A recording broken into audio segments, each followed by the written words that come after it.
আজকে আমরা কেমিক্যাল পিরিয়ডিসিটির একেবারে লাস্ট টপিক নিয়ে আলোচনা করব, সেটা হচ্ছে ইলেকট্রোনেগেটিভিটি। ইলেকট্রোনেগেটিভিটি আমরা প্রত্যেকেই প্রায় কম বেশি জানি, তবু আমরা একটু জাস্ট যে বিষয়গুলো ভীষণ ইম্পর্টেন্ট এসএলএসটির জন্য আমরা সেই বিষয়গুলো নিয়ে আলোচনা করব।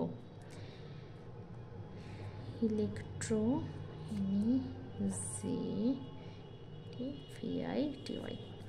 এর আগে সমস্ত টপিকগুলো নিয়ে ছোট্ট ছোট্ট ভিডিও রয়েছে, আপনারা একটু সুযোগ পেলে জিনিসটা দেখে নেবেন, তাহলে আপনাদের পক্ষে সুবিধা হবে।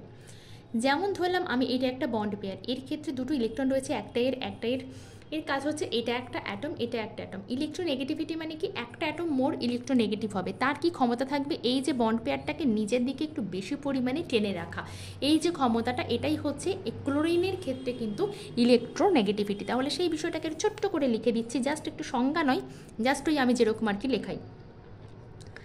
টেন্ডেন্সি, কখনোই পরীক্ষায় এগুলো আসবে না, জাস্ট ইন্ট্রোডাকশন পার্ট হিসাবে লেখাতে হয়, তাই লেখাচ্ছি tendency of an atom to attract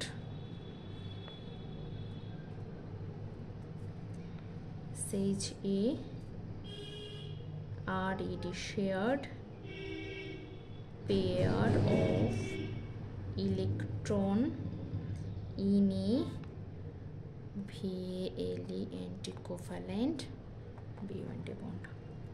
ঠিক আমি বোঝাতে পারলাম, তাহলে আমি কিচ্ছু বলবো না। আর একটা জিনিস হচ্ছে ইউনিট, এটা একটা রিলেটিভ প্রপার্টি, তাই এর ক্ষেত্রে কিন্তু কোনোরূপ কোনো ইউনিট থাকবে না, কিন্তু সেই জায়গায় দাঁড়িয়ে কিন্তু আয়নাইজেশন এনার্জি কিংবা ইলেকট্রন অ্যাফিনিটি এদের কিন্তু নির্দিষ্ট ইউনিট ছিল। তার ক্ষেত্রে কিলোজুল পার অ্যাটম এবং আরেকটা কি ছিল, একটা কিলোজুল পার মোল ছিল, আর একটা ছিল ইলেকট্রন ভোল্ট পার অ্যাটম। ওকে, একটু দেখে নেবেন, দেখে নিলেই বোঝা যাবে। এখানে আর একটা কথা আমি একটুখানি বলবো, একটা হচ্ছে ইলেকট্রন অ্যাফিনিটি আর একটা হচ্ছে ইলেকট্রোনেগেটিভিটি। এই দুটো কি একই টার্ম? এটা কি একই? কারণ এর ক্ষেত্রেও ইলেকট্রনকে অ্যাবজর্ব, এর ক্ষেত্রেও কিন্তু ইলেকট্রনকে অ্যাট্রাক্ট করে, এর ক্ষেত্রেও অ্যাট্রাক্ট করে। আমি কি বিষয়টা সঠিক বললাম? না, এই ক্ষেত্রে ইলেকট্রনকে একেবারে গিলে ফেলে দেওয়া হয়, অ্যাকসেপ্ট নিয়ে নেওয়া হয় ভিতরে, কোনো একটা অ্যাটম তার ভিতরে ইলেকট্রনকে নিয়ে নেয়। আর এর ক্ষেত্রে কি বন্ডিং ইলেকট্রনটাকে সামান্য একটু নিজের দিকে টানা হয়, সামান্য একটু ডিফারেন্স রয়েছে দুটোর ভিতরে, আমি সেটাকেই বোঝানোর জন্যই একটু লিখে দিচ্ছি। SCCPT accept electron, just accept করছে ইলেকট্রনটাকে। যেমন chlorine has more tendency DNCOI, বানানগুলো একটু দেখে নেবেন, টেন্ডেন্সি টু অ্যাকসেপ্ট ইলেকট্রন। কিন্তু যখন আমি ইলেকট্রোনেগেটিভিটির ক্ষেত্রে বলবো, এটা হচ্ছে অ্যাট্রাক্ট ইলেকট্রন, এর ক্ষেত্রে কিন্তু আবার হয়ে যাবে fluorine has more tendency to attract আর অ্যাকসেপ্ট দুটো টার্ম কিন্তু আলাদা, একটু খেয়াল রাখতে হবে ইলেকট্রন।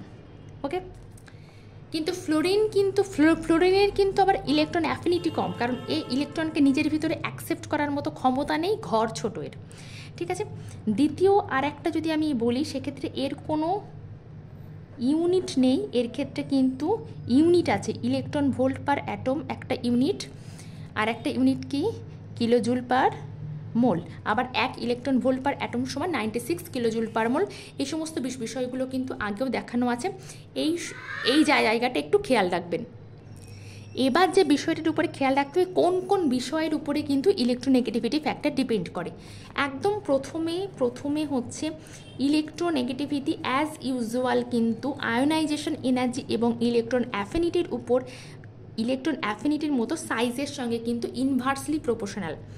সেকেন্ডলি হচ্ছে একদম তিনটে ট্রেন্ড পুরো একই, আয়োনাইজেশন এনার্জি, ইলেকট্রন অ্যাফিনিটি আর ইলেকট্রোনেগেটিভিটি। তাই আগের দুটো যদি আপনি ভিডিও দেখে থাকেন, এটা কিন্তু সেম, একদম সেম। ইলেকট্রোনেগেটিভিটি এখানে কিন্তু নিউক্লিয়ার চার্জের সঙ্গে ডাইরেক্টলি প্রপোর্শনাল থাকে। ওকে, এবার কিছু জিনিস একটু অন্যরকমভাবে দেখাচ্ছি, কিছু না, এখানে জাস্ট বুঝতে হবে ক্যাটায়নের পজিটিভ চার্জের উপর ডিপেন্ড করে। CHARG charge on CATION cation, TION cation. কেন ধরলাম আমি Fe2+ আছে আর একটা Fe3+। কে বেশি ইলেকট্রোনেগেটিভ? অবশ্যই এ। কেন বেশি ইলেকট্রোনেগেটিভ হলো? কারণ এর কিন্তু সেন্টারে 3টে পজিটিভ আর এর সেন্টারে 2টো পজিটিভ। তাহলে এখানে ধরুন একটা ইলেকট্রন, এখানে ইলেকট্রন, তাহলে এই 2টো পজিটিভ একে যে পরিমাণ টানবে, 3টে পজিটিভ একে আরও বেশি পরিমাণ টানবে, এর ক্ষমতা অনেক বেশি। তাহলে এ কিন্তু বেশি টানছে, মানে ইলেকট্রোনেগেটিভিটি অনেক বেশি। সেটাই আমি এখানে জাস্ট লিখিয়েছি। 4 নাম্বার পয়েন্টে আমি তাহলে উল্টো লিখব।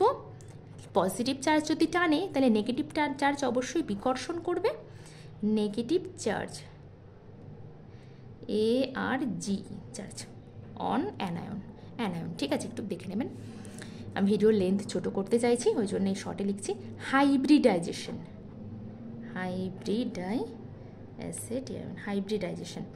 Percentage of S character proportional to electronegativity. যত বেশি এস ক্যারেক্টার থাকবে তত বেশি সে ইলেকট্রোনেগেটিভ হবে। ওকে, সেই জন্যেই তো আমরা বলছিলাম SP সব থেকে বেশি ইলেকট্রোনেগেটিভ, তারপর SP2, তারপর SP3।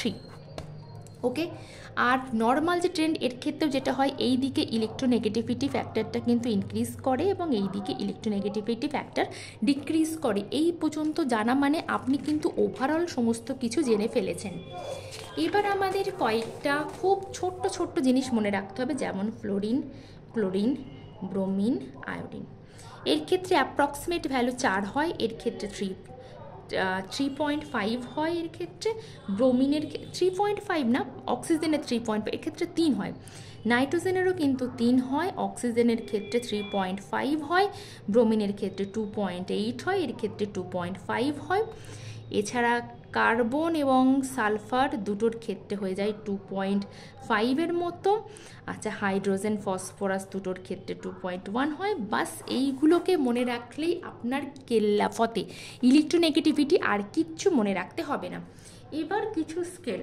প্রথম কথা, আমাদেরকে মুলিকান স্কেলটা একটু মনে রাখতে হবে। এই ধরনের ক্যালকুলেশন যদি সাধ্যে কুলায়, মানে যেহেতু আপনার কাছে কোনো ক্যালকুলেটর থাকবে না, যদি কমন হয় তাহলেই দ্রুত করার চেষ্টা করবেন। আদারওয়াইজ কিন্তু এইগুলোকে আমি বলবো একটু পরে পরে করার জন্য। ঠিক আছে, একটু পরে পরে, মানে সমস্ত প্রশ্ন হয়ে গেল তারপরে করছেন, সেক্ষেত্রে সুবিধা হয়। আমি নিজে এরকম করতাম, তাই বললাম। কেউ যদি ম্যাথসে ভীষণ স্ট্রং হয়ে থাকে তাহলে কিন্তু সে খুব দ্রুত করতে পারে। এটা হচ্ছে ইলেকট্রন ভোল্ট পার অ্যাটম। তাহলে যদি এই term electronegativity, ionisation energy, electron affinity, কোনো দুটো টার্ম দেওয়া থাকে, আর একটা টার্ম কিন্তু আমরা খুব সহজেই এখান থেকে বার করে নিতে পারবো। আর বাকি পাউলিং স্কেল আমি ফর্মুলা লিখে দিতে পারি, কিন্তু বিষয়টা হচ্ছে করাটা কিন্তু পরীক্ষার ক্ষেত্রে একটু মুশকিল হয়ে যায়। ঠিক আছে, আমার আর ফর্মুলা লেখাতে অসুবিধা কোথায়, আমি তাহলে ফর্মুলা লিখিয়ে দিচ্ছি। একটা মুলিকান স্কেল হলো, এবার আমি পাউলিংয়ে যাচ্ছি। PAULINGS, পাউলিংস। পাউলিং স্কেলে যদি বন্ড এনার্জির ভ্যালুটা kilo KCl, kilo calorie per মোলে থাকে, তখন একরকম ফর্মুলা হয়। আমি সেই ফর্মুলাটাই লিখিয়ে দিচ্ছি। জাই এ মাইনাস জাই বি, এটা মানে ইলেকট্রোনেগেটিভিটি অফ এ, এটা মানে ইলেকট্রোনেগেটিভিটি অফ বি, সমান 0.208 রুট আন্ডার AB। এটা হচ্ছে bond energy minus bond energy of AA into bond energy of BB। এর যদি সমস্ত টার্মগুলো দেওয়া থাকে আর একটা যদি অ্যাবসেন্ট থাকে, তাহলে কিন্তু এখান থেকে বার করা যেতে পারে। এটা bond energy of AA compound, এটা bond energy of BB compound, এটা হচ্ছে bond energy of AB compound. এটা হচ্ছে এক সূত্র থেকে আসছে। এর ভিতরে যে কোনো একটা দেওয়া থাকলে আর একটা কিন্তু খুব সহজে আপনারা বার করে নিতে পারবেন। এবার হচ্ছে আমাকে যতটুকু জানতে হবে সেটা হচ্ছে জাস্ট অ্যাপ্লিকেশন পার্টটা, আমি কীভাবে অ্যাপ্লাই করব। আচ্ছা, ইলেকট্রোনেগেটিভিটি আমি পড়ে নিলাম, এবার অ্যাপ্লিকেশন কী হবে। Percentage of ionic character, percentage of ionic character বার করতে গেলে কিন্তু আমার ইলেকট্রোনেগেটিভিটি লাগে। পার্সেন্টেজ অফ আয়নিক ক্যারেক্টারের একটা সূত্র রয়েছে, সেটা হচ্ছে 16 ডেল্টা যাই, ঠিক লিখছি, এটা মড থাকবে প্লাস এখানে 3.5, আবার মডের মধ্যে ডেল্টা যাই স্কোয়ার। এই ফর্মুলাটা মনে রাখলেই কিন্তু হবে। এবং আমি কিন্তু দেখেছি যে এই ধরনের প্রশ্নগুলো কিন্তু খুব মানে সিএসআইয়ের নেটে কিন্তু আসে, কিংবা সেই টাইপের পরীক্ষাগুলোতে আসে। সেই হিসাবে SLSTতে আসবে না আমি এটা বলতে পারি না। এই যে ডেল্টা যাইটা, এটা মানে কিন্তু দুটোর ইলেকট্রোনেগেটিভিটির ডিফারেন্স, এবং বি দুটোর ইলেকট্রোনেগেটিভিটির জাস্ট ডিফারেন্স। সেক্ষেত্রে কিন্তু এই সূত্রটা জানা থাকলে আমি পার্সেন্টেজ অফ আয়নিক ক্যারেক্টার কিন্তু বার করতে পারবো।